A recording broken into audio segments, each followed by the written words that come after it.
అమ్మా నమస్తే. మీ పేరు? జయశ్రీ. జయశ్రీ, ఏం చదువుతున్నావు? ఆర్కిటెక్చర్. ఆర్కిటెక్చర్. ఏ ఇయర్ ఇప్పుడు? 4th year. ఏంటి అసలు నువ్వు చెప్పిన స్టడీకి దీనికి అసలు ఆర్కిటెక్చర్ అనేది టోటల్ గా వ్యతిరేకం, టోటల్ క్లాస్ కల్చర్ అది. సో ఈ క్లాసికల్ డాన్స్ నేర్చుకోవాలని ఎందుకు అనిపించింది? నేను చిన్నప్పటి నుంచి మా అమ్మ నాన్నగారు వాళ్ళ ఇష్టం వల్ల నాకు నేర్పించారు. అలా నేర్చుకుంటూ నాకు ఇంట్రెస్ట్ వచ్చింది, నేను కంటిన్యూ చేశాను. అమ్మ నాన్న కోసం ముందు అడిగేసావు, కాబట్టి నీ ఇంట్రెస్ట్ కొద్ది అంటే అమ్మ నాన్న కోసమో నా కోసమో తెలియని ఏజ్ లోనే నేను అడిగేసేసాను. సో దీన్ని వదలడానికి అసలు రావట్లేదు. లేదు లేదు, వదిలే ప్రసక్తే లేదంట. అంటే అంతే కదా, ఇన్ని సంవత్సరాలు నేర్చుకున్నా ఆల్రెడీ ఒక కనెక్షన్. నేను నా సెకండ్ క్లాస్ ఉన్నప్పటి నుంచి స్టార్ట్ చేశాను.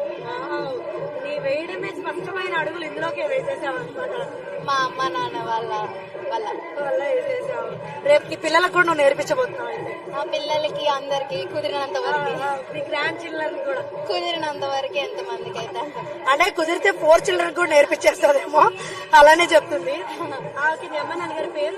మా అమ్మగారు ఏలూరి భార్గవి, మా నాన్నగారు ఏలూరి వసంతరావు. మీ గురువు గారి పేరమ్మా? మా గురువు గారు కాజా వెంకట సుబ్రహ్మణ్యం గారు. ఇక్కడే నేర్చుకున్నాను. ఫస్ట్ నేను చిలకలూరుపేటలో స్టార్ట్ చేశాను. అక్కడ రాజా సార్ అని మా మాస్టర్ గారు, అక్కడే మా సంగీతం కూచిపూడి నేర్చుకున్నాను. తర్వాత గుంటూరు వచ్చాము మేము. గుంటూరులో మా మాస్టర్ గారు అసలు ఎంత చక్కటి భావాలు, చాలా ప్రశాంతంగా ఆ భావాలు, ఆ కదలికలు, ఆ స్మైల్. నిజంగా ఆ స్టేజ్ మీద డాన్స్ చేస్తుంటే పడుకున్నా కూడా నీ ముఖ బింబాల్లోనే ఆ ఎక్స్ప్రెషన్స్ కల్లోకి వచ్చేంత స్పష్టంగా ఇచ్చావు. నిజంగా థ్యాంక్ యూ సో మచ్. నువ్వు ఈ కళని కాపాడుతున్నందుకు. అండ్ ఇప్పుడున్న జనరేషన్ కి మీలాంటి పిల్లలు నిజంగా ఒక ఇన్స్పిరేషనల్ అనే అనుకోవచ్చు.